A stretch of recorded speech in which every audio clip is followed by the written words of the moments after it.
Bismillahirrohmanirrohim. Jadi malam ini kita akan bahas tentang bagaimana melakukan survei kepuasan masyarakat. Ini adalah janji saya untuk membuat video tentang cara-cara melakukan survei kepuasan masyarakat. Jadi survei kepuasan masyarakat ini sudah ada pedomannya, yaitu dalam Peraturan Menteri Pendayagunaan Aparatur Negara dan Reformasi Birokrasi Republik Indonesia Nomor 14 Tahun 2017 tentang pedoman survei kepuasan masyarakat untuk penyelenggara pelayanan publik atau organisasi sektor publik.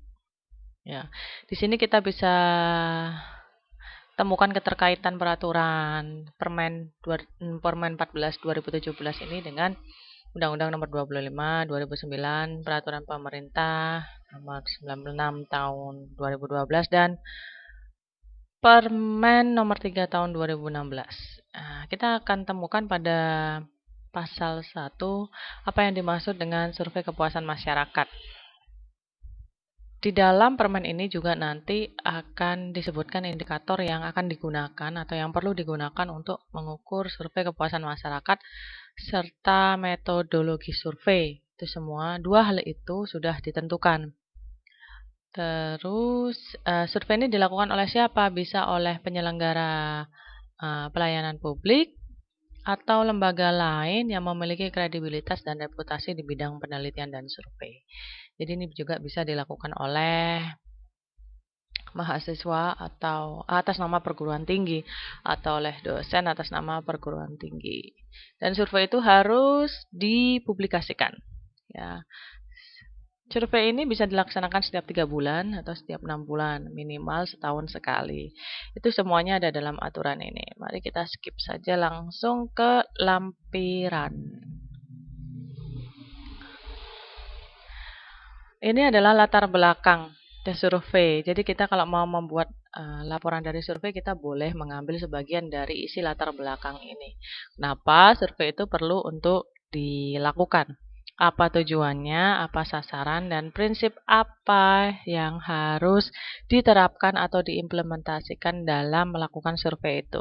Prinsipnya ya harus transparan, partisipatif, akuntabel, dan semua penjelasannya ada di sini, serta berkelanjutan, keadilan, dan netral. Artinya surveyor atau pencacah survei tidak boleh punya kepentingan pribadi, golongan, dan tidak boleh berpihak, ya, dalam tanda kutip.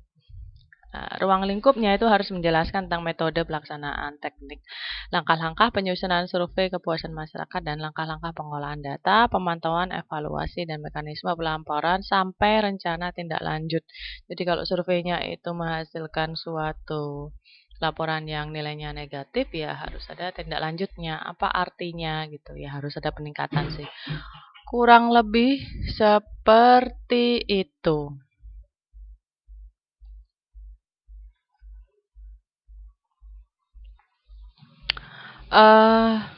Ya langsung skip aja ya. Jadi ini sudah berdasarkan permen ini tuh sudah ada indikatornya, sudah ditetapkan, metodologinya juga ya. Kita bisa mengetahuinya. Nah, surveinya itu menggunakan pengambilan sampling atau penentuan sampel itu sudah ditentukan menggunakan rumus ini, Krejci dan Morgan ya.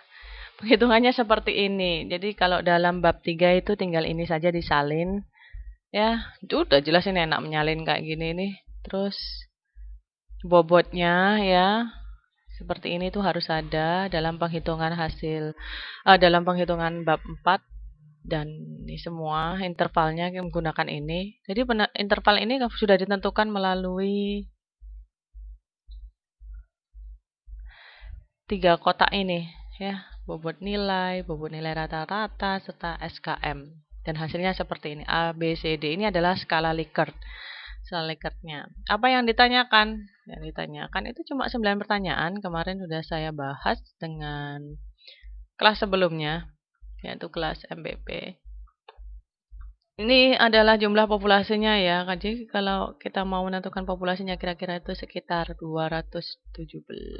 Enggak, populasinya misalnya sejumlah 420, maka sampelnya 201. Kalau populasinya sebanyak 3.500,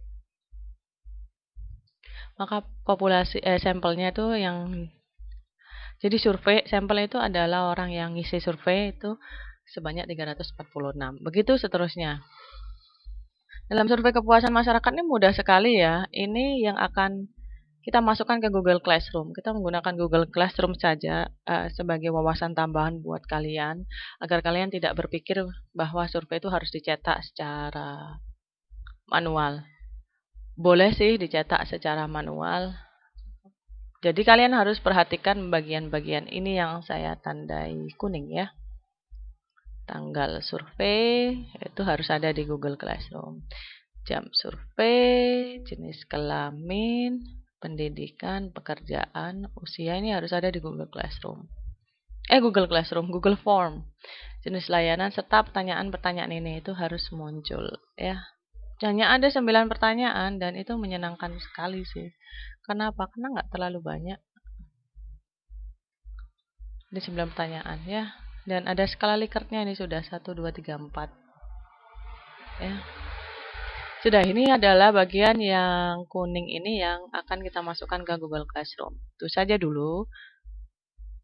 Sekarang kita pindah ke Google Classroom.